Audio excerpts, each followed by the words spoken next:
নমস্কার বন্ধুরা, আমার রান্নাঘরে আপনাদের সবাইকে স্বাগত জানাই। আজকে সুজির মিল্ক কেক বানাবো।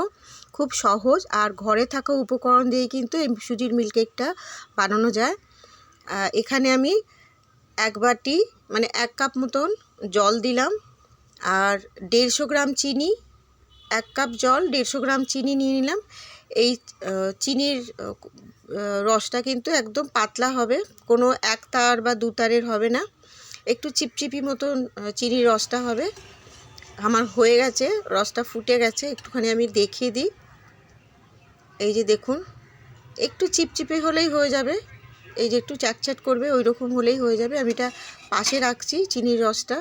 এবার আর একটা প্যানে এখানে আমি 150 গ্রাম ঘি নিয়ে নিলাম, আর 1 কাপ সুজি নিয়ে নিলে সুজিটা কিন্তু মোটা পাতলা যেটা আপনারা যেটা থাকবেন সেটাই নিতে পারেন। আমি পাতলা সুজিটা নিয়েছি, যেটা আমার ঘরেই ছিল। আর আঁচটাকে একদম ফ্লেমটা কম রাখতে হবে, গ্যাসের ফ্লেমটা। আর পুরো রান্নাটাই কিন্তু আমাদের ফ্লেমটা কম করে করতে হবে। ভালো করে অল্প আঁচে এটাকে অনবরত নেড়ে নেড়ে একটা রঙটা যখন একটুখানি চেঞ্জ হবে, তখন এটা কিন্তু লাল হবে না, তখন বুঝতে হবে যে হয়ে গেছে। যে দেখুন, আমি 10 মিনিট ধরে এটা অল্প আঁচে নেড়ে যাচ্ছি অনবরত। আর এইবার দেখুন, আমি নাড়তে নাড়তে প্রায় 10 মিনিট ধরে নেড়েছি, আর ঘিটা কিন্তু আলাদা হয়ে গেছে সুজির থেকে। এইবার 1 লিটার দুধ, এটাকে আমি ঘন করে নিয়েছি, হাফ লিটার মতন করে নিয়েছি। দেখলেন কতটা ঘন দুধটা। আপনারা কিন্তু সুজিটা ভাজা হয়ে গেলে আমি তো লিকুইড দুধ দিয়ে করছি, আপনারা কিন্তু এখানে গুঁড়ো দুধ দিয়েও করতে পারেন। এইবার আমি দুধটাকে মেশানোর পর আমি চিনি যে রসটা বানিয়েছিলাম সেই চিনির রসটা এবার দিয়ে দিলাম। দিয়ে আঁচটা কিন্তু কমই রেখেছি।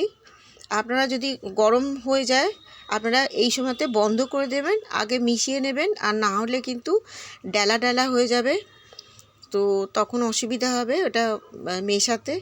তারপর জ্বালিয়ে নিলেই, গ্যাসটা জ্বালিয়ে নিলেই হয়ে যাবে। আর আঁচটা কম করেই আমি চিনির রসটা ভালো করে মিশে গেছে, মিশিয়ে নিলাম। এলাচ দিয়ে দিলাম এবার। আর এলাচের জায়গায় কিন্তু আপনারা গোলাপ জল বা কেওড়ার জল দিতে পারেন। এবার এটা আমার হয়ে গেছে। কি করে বুঝবেন যে হয়ে গেছে? একটা পাত্রে আমি একটুখানি নিয়ে দেখিয়ে দিচ্ছি। এই যে দেখুন, একটু গরম আছে, আমি দেখিয়ে দিই। যখন দেখবেন খুব সহজেই এটা গোল হয়ে যাচ্ছে, হাতে লাগছে না, তখন বুঝতে হবে যে আমাদের এটা আর পাকাতে হবে না, মানে আর রান্না করতে হবে না। এবার আমি একটা জায়গায় নিয়ে নিচ্ছি, একটু ঘি লাগিয়ে নিয়েছিলাম। যে পাত্রেতে আপনারা সুজির মিল্ক কেকটা বানাবেন সেটাতে একটু ঘি বা বাটার নিয়ে নেবেন। নিয়ে তারপর এটা 2 ঘন্টা মতন আমাদের গরম গরম অবস্থাতেই কিন্তু এটা ঢাকা দিয়ে রাখতে হবে। আমি 2 ঘন্টা পর আবার আসবো, এটা 2 ঘন্টা থাক। আমি এটা এক জায়গায় করে নিয়েছিলাম, আমার যাতে মানে একটু মোটা হয়ে যাবে, এই জন্য আমি এক জায়গায় করে নিয়েছিলাম। এবার আমি দেখাচ্ছি। আর নিজের ইচ্ছা মতন লম্বা বা ছোট ছোট আমি একটুখানি চৌকো চৌকো করে দেখিয়ে দিচ্ছি।